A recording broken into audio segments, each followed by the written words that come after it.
नमस्कार दोस्तों, मैं भूपेश देवांगन। आज हम लोग इंग्लिश के एमसीक्यू क्वेश्चन देखने वाले हैं, जो कि आपके आगामी सभी एग्जामों के लिए बहुत ज़्यादा इंपॉर्टेंट रहने वाले हैं। तो आज हम लोग लगभग जो है करेक्ट 50 क्वेश्चन देखने वाले हैं और इससे इस टॉपिक से इसी प्रकार से क्वेश्चन आपके एग्जाम में आएंगे। ठीक है, चलिए वीडियो में लास्ट तक बने रहिएगा। तो फर्स्ट क्वेश्चन देखते हैं, द प्लूरल ऑफ शीप का प्लूरल फॉर्म क्या होता है, मतलब बहुवचन क्या होता है, ये हमको छांटना है। फर्स्ट क्वेश्चन हमारा यही है।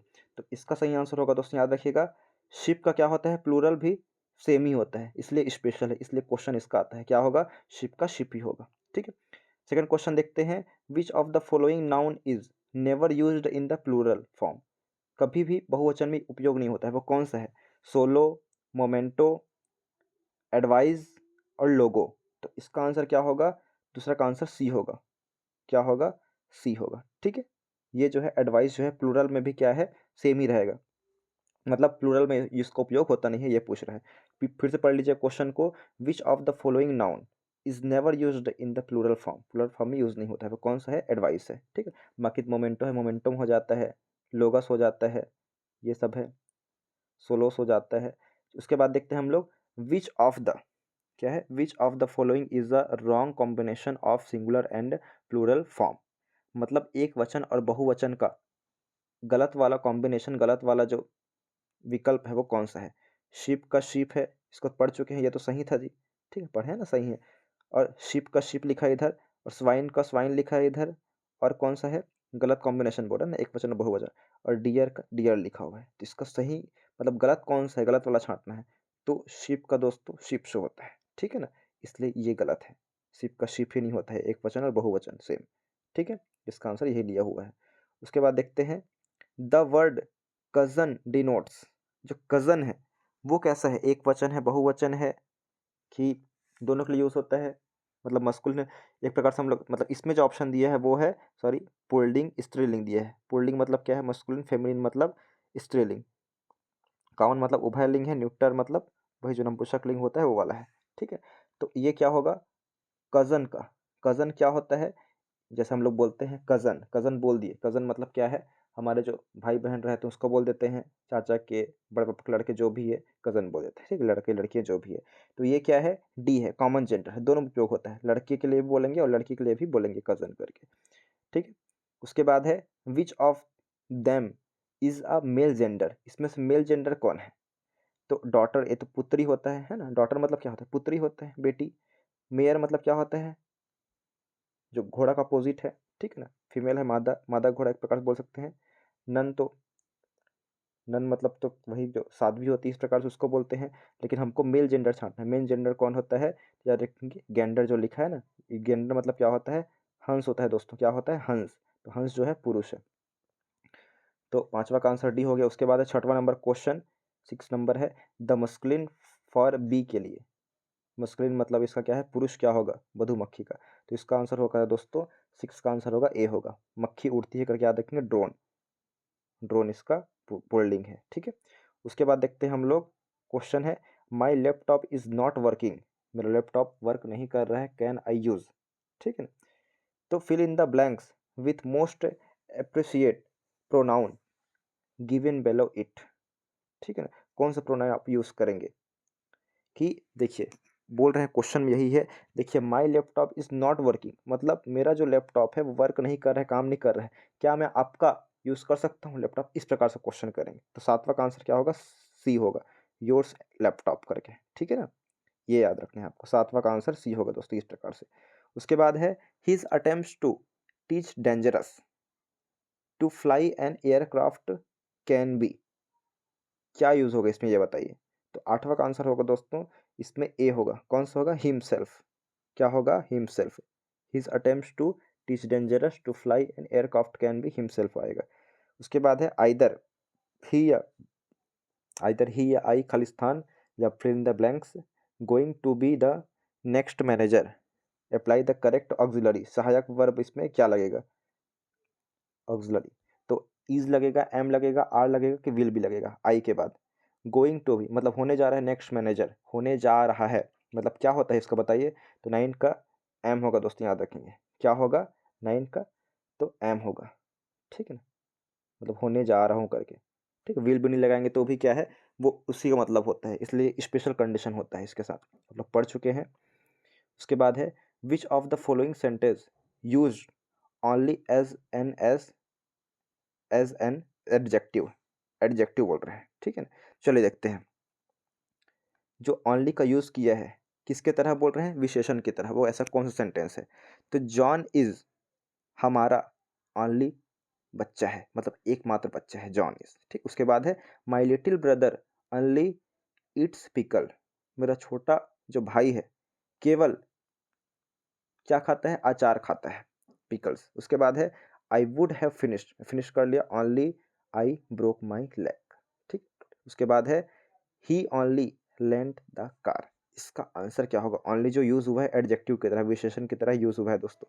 तो हमारा जो है फर्स्ट ही लग रहा है, जॉन इज हमारा बच्चा तो है बोल रहा है, लेकिन बच्चे की विशेषता बता रहा है कि एकमात्र बच्चा है, ओनली, तो यही क्या है, इसमें विशेषण यूज हुआ है ओनली में। उसके बाद है supply suitable article if required my younger brother, my younger brother मतलब मेरा एक जवान भाई जो है, who is in class 2 is in Khalistan school now, इसका आंसर क्या होगा, तो इसका आंसर बना, सॉरी ये इधर पढ़ते हैं, 11वां छूट गया था, उसके बाद पढ़ेंगे आगे, ये छूट गया था। Fill in the blanks with correct word, the bus was only Khalistan minute late, मतलब कितना मिनट लेट है, इसके लिए हम लोग कौन सा प्रीपोजिशन एक प्रकार से लगा सकते हैं। तो 11वां का आंसर होगा दोस्तों, याद रखिएगा, सी होगा, क्या होगा, फ्यू मिनट, मतलब कुछ ही मिनट लेट है, फ्यू याद रखेंगे, ठीक है, फ्यू बस। उसके बाद है choose the sentence in which the use of the word some, some is correct, कहाँ पे जो है सम का उपयोग सही किया गया है।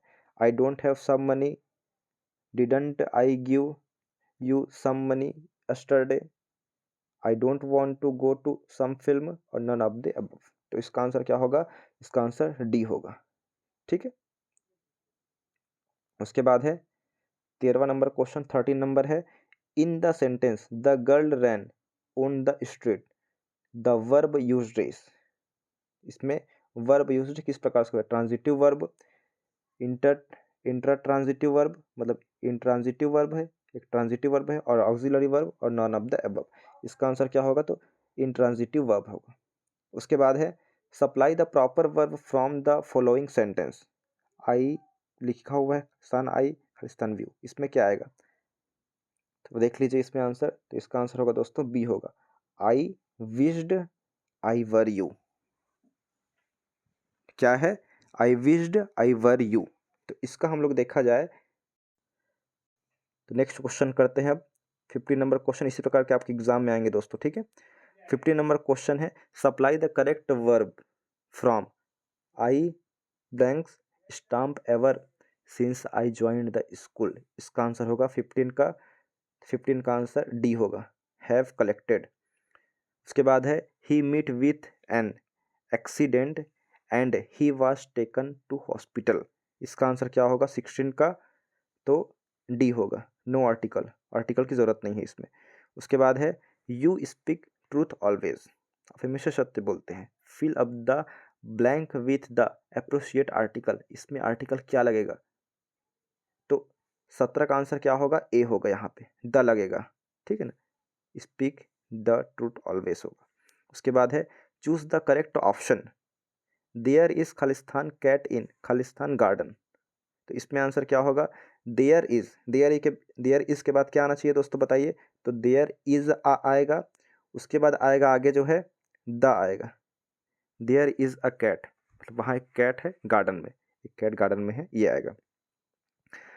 Khalistan rich should be merciful लिखा है, fill in the blanks with suitable article, यहाँ पे क्या आएगा, तो रिच के सामने बोल रहा है, तो 19 का आंसर होगा दोस्तों बी होगा, द रिच वाला होगा, ठीक है। उसके बाद देखते हैं हम लोग, हाँ, supply suitable article if required, यदि जरूरत हो, my younger brother who is in class 2 is in blanks school now, इसका आंसर क्या होगा, डी होगा, इसमें जो है डी आएगा, आर्टिकल नहीं लगेगा इसमें। उसके बाद है a sentence has been given with a blanks to be filled with an appropriate article, choose the correct alternative, answer क्या होगा इसमें। उसके बाद लिखा है able man doesn't always have a distinguished look. ठीक है ना, इसका आंसर क्या होगा बताइए जल्दी। तो 21 का आंसर होगा दोस्तों सी होगा। ये आपके प्रैक्टिस के लिए है ना, तो आप लोग अपना तैयारी किया तो प्रैक्टिस कर सकते हैं, इस प्रकार क्वेश्चन आपके आएंगे। Choose the correct option, there is Khalistan, इसको तो पढ़ चुके हैं ना, वही वाला था। तो इसमें क्या आया था आंसर, 22 में ए आया था, ए और द करके। उसके बाद है choose the most appreciative word from the option to complete the following sentence. We all waved waved goodbye to Liz, she drove away in her car. इसका आंसर क्या होगा दोस्तों। इसमें जो है 23 का आंसर होगा वो होगा बी होगा, एज आएगा। उसके बाद है ही will buy a car, second second इसमें स्टेटमेंट है ही गेट्स अ लोन। क्या बोला गया है, which of the following correctly joins the above sentence. इसमें क्या आएगा बोल रहे थे, 24 का आंसर होगा दोस्तों सी होगा, he will buy a car provided he gets a loan, ये इसका सही आंसर होगा। 25 का आंसर देखते हैं, चूज द करेक्ट सेंटेंस। इसमें से करेक्ट सेंटेंस कौन सा है, तो इसका डायरेक्ट आंसर मैं बता रहा हूँ क्योंकि क्वेश्चन आगे 25 क्वेश्चन और बचे हुए हैं, तो इसका आंसर होगा डी होगा। तो he is fat he run fast, ठीक है, ये इसका सही आंसर होगा। फिर 26वें में हम लोग देखते हैं, तो 26 का आंसर सी होगा दोस्तों।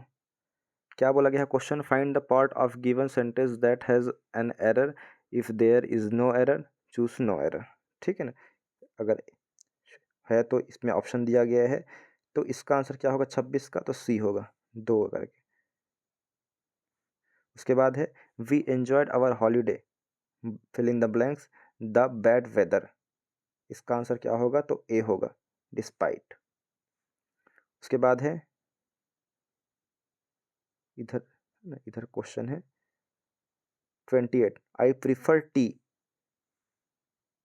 टी के मतलब टी के बाद क्या आएगा बताइए, कॉफ़ी से पहले, तो इसका आंसर होगा 28 का ए होगा, 2 होगा। ठीक है, उसके बाद 29, डायरेक्ट आंसर बता रहा हूँ मैं, टाइम हो रहा है ना, मेरे को और वीडियो बनाना है मैथ्स का। तो 29 का होगा ए होगा, father comes home at 5 o'clock।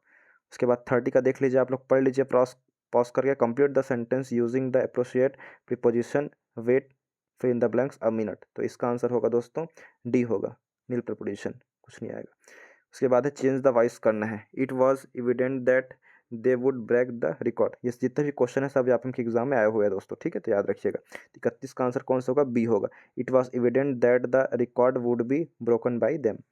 उसके बाद है Mona was writing a letter to her father, identify the most appropriate choice that transform the above sentence into its passive form. तो इसका क्या होगा 32 का, तो ए होगा, a letter was being written by Mona to her father. उसके बाद है choose the option that suitable changes the active sentence below into a passive one, by this time tomorrow we will have signed the deal. तो इसका answer क्या होगा आप लोग देख लीजिएगा, ये जो प्रैक्टिस सेट का क्वेश्चन है इसका आंसर होगा बी होगा, by by this time tomorrow the deal will have sign by us. उसके बाद है change the following into voice, ये भी एक्टिव वॉइस में दिया हुआ है, ठीक है ना, इसको चेंज करना है।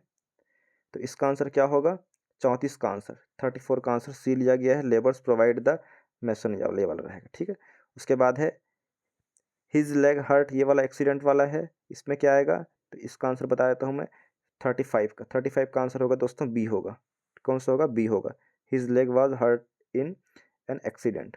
उसके बाद है 36 नंबर, आंसर बताते जा रहा हूँ मैं, choose the correct passive voice वाला था, 36 आंसर होगा बी होगा, the message will be passed by Irfan. उसके बाद है सी टोल्ड मी, ये वाला क्वेश्चन है, इसमें क्या होगा, नरेशन से क्वेश्चन है दोस्तों, 37वां नंबर है ना, तो 37 नंबर इसका आंसर बी होगा, she told me not to brother sending her an invitation. उसके बाद है which is the correct reported speech of, तो 38 का क्या होगा यहाँ पे, 38 का होगा यहाँ पे सी होगा, he ask if I had a car, ये इसका सही आंसर होगा, ठीक है।